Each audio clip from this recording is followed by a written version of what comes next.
Hey guys, welcome back to another one, and this is going to be a quick video about Theta. So I know I've done a lot of the smaller tokens and the brand new tokens, but I also want to kind of diversify it up and do some of the bigger tokens. And a lot of you guys might not know about Theta, but it's actually one of my favorite cryptocurrencies out and projects that is being updated every single day. I'll probably have to do multiple videos to talk fully and thoroughly about Theta and each one of these projects, but I'll start off with some of the basics. It's a next generation video delivery, and it's powered by you, is what they say. So you can run a node in your house downstairs with your laptop, and their big help to, society is content delivery. And there's a lot of issues which we'll talk about in the future, but the content delivery providers are having a lot of trouble recently because, one, a lot of people are, watching a lot of media, whether that be Netflix, Amazon Prime, or just streaming TV on their TV or cell phone. And this is a workaround to, or not even a workaround, but a solution to that problem that a lot of those companies are having. And they're backed by some of the larger names like Steve Chen, and he was actually a co-founder of YouTube. So this guy was, one of the original people who founded YouTube, and now he's starting this blockchain-related company called Theta. And I mean, if you just put two and two together right there real quick, I mean, that math adds up. So, and not only do they have a good development team, co-founder of YouTube, but look at their validator nodes or, companies. These are institutions that they have partnered with. And all of these institutions, they buy, a bunch of Theta tokens, and they're currently staking it. So we have Google, we have Sony, Samsung, Binance. Like, all these are huge companies that are currently partnered with Theta. So they're in the news a bunch, but what I kind of want to hit on is the problem, live video streaming of today. So this is one of the things that they are hitting on, is not only live video streaming, but also like if you're watching Netflix too, they can help that out as well. So right now we have a content creator who uploads a video to a video platform, let's say YouTube, and then from there, when it's uploaded from YouTube and dispersed through the masses, right now it goes to a central CDN or content delivery network, and we'll get into that in a little bit. But essentially what they do is this centralized company beams this out to the viewers. So there's a lot of pros and cons with that, but one of the cons being the content delivery network. They have to manually build all of these different data centers, or they all have a different name, but essentially, they're data centers in each, call it city or region. And if you're, close to the region, then your data is pretty quick. But if you're a little bit further away, let's say if you live in Orlando in Florida, there might be a data center there. But if you live, 2 or 3 hours south of Orlando, the nearest data center might be that one in Orlando. So it takes a little bit of time to talk to that, data center in Orlando.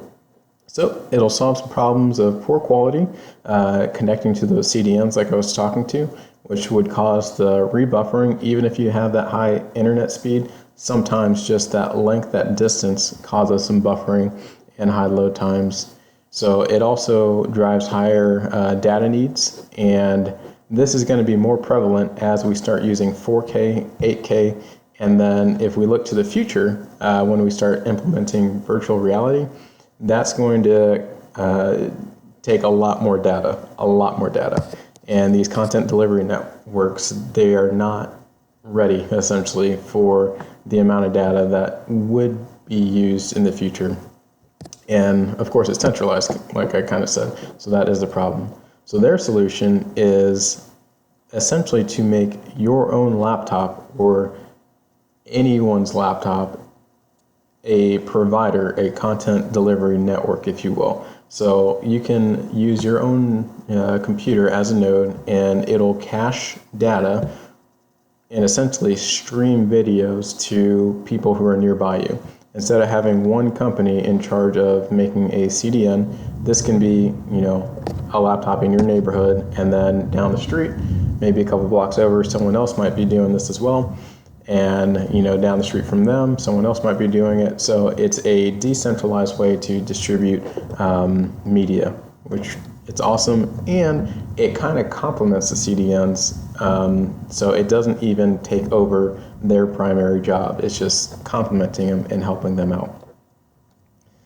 So, of course, it's technical advancements. They have a bunch of patents, or at least 3 or 4 and I'll talk about those in a future video. The leadership, kind of like I talked about, and the partners. They have a huge team. They have a lot of investors. Like I said, the co-founder of YouTube, we got Sony, Twitch, a lot of partners in there.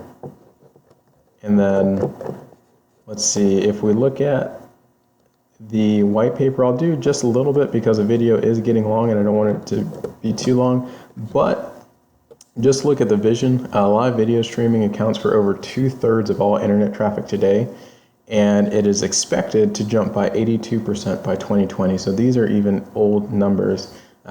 This is according to Cisco's June 2016 Visual Networking Index report. So the US millennials between ages of 18 and 34 are driving the growth of video streaming and are heavy users of services like Netflix, YouTube, and HBO. So us, we like to watch videos from our laptop, from TV, from our cell phone, pretty much any and everywhere.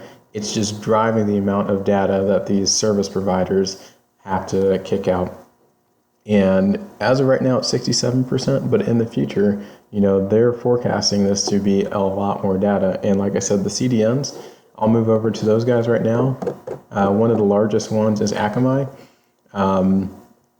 They are actually, I believe, the largest CDN out there right now. And if we look at them, when Akamai goes down, it breaks the internet.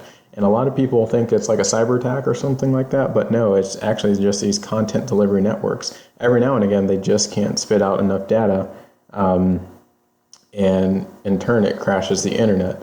If we look at, their stock price and their market cap, as of right now, it's $19 billion. And then Fastly is another one.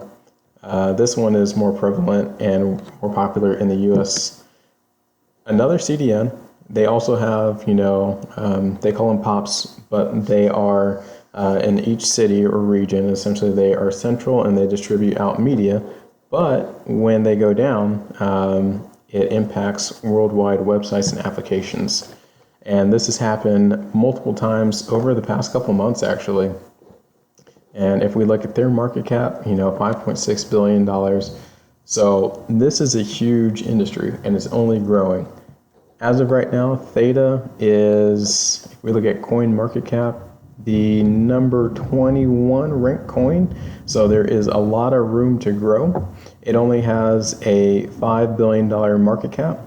And this is something that will continue to grow in the future. There's a lot of room for this company and this space to continue to grow as, Gen Z, they will continue to watch media, probably even more so than us millennials. Yes, I'm a millennial because we have TikTok, which is now, for us as millennials, we used a lot of Instagram, which was still videos, but now TikTok, or still images, not videos. But TikTok now is, even though they're short videos, that is content that's just being consumed on a daily basis.